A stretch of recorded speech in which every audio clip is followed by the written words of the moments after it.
Hello everyone. Before we get started, make sure to like and subscribe, and leave a comment saying where you're from and when you watched. That way, YouTube will continue to show you stories like this. Now, let's get started. Asterisk, I couldn't take it anymore. The laughter from the laptop had become a haunting song in my head. I decided to find out the truth, no matter how horrible it was. I called my mother again. This time, she didn't answer.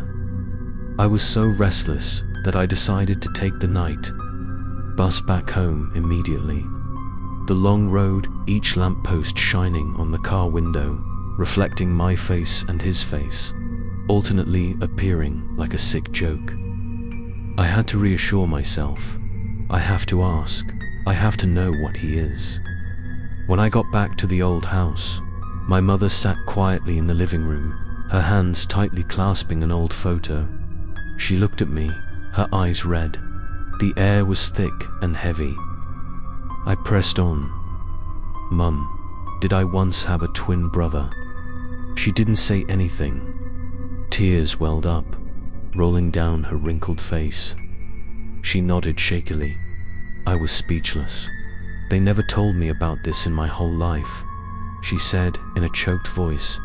"The day you were born, you weren't alone. There were two of you, but your brother was very weak," the doctor said. "He wouldn't make it. We buried him.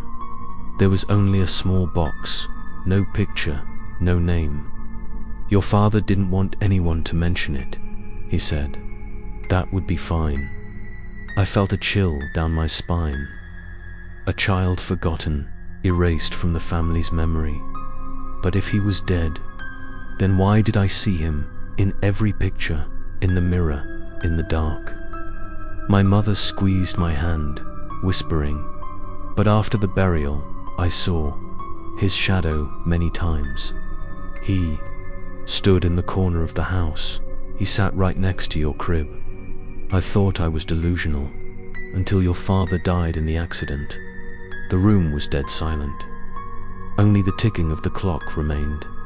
I asked, trembling, "Mum, you're saying Dad saw it too?" Mum was silent.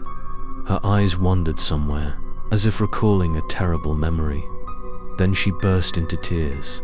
"Dad once said there were nights when it lay right next to him on the bed, smiling as if it had never died." My blood froze. I stepped back, my mind spinning. So, he was not an illusion, nor a cruel joke. He was a buried memory, a soul that had never been recognized, never been named. I looked around the house. Every picture on the wall, every glass frame, every dark corner, everything seemed to have eyes watching. And in my head, a whisper rang out. "Not from Mum, nor from me. You owe me a life." My whole body trembled, and more. If he is my forgotten twin, will he return to seek justice, or to steal a life that never belonged to me? In Act 7, the nightmare takes a step further, as he begins to appear in real life, not just in mirrors and memories.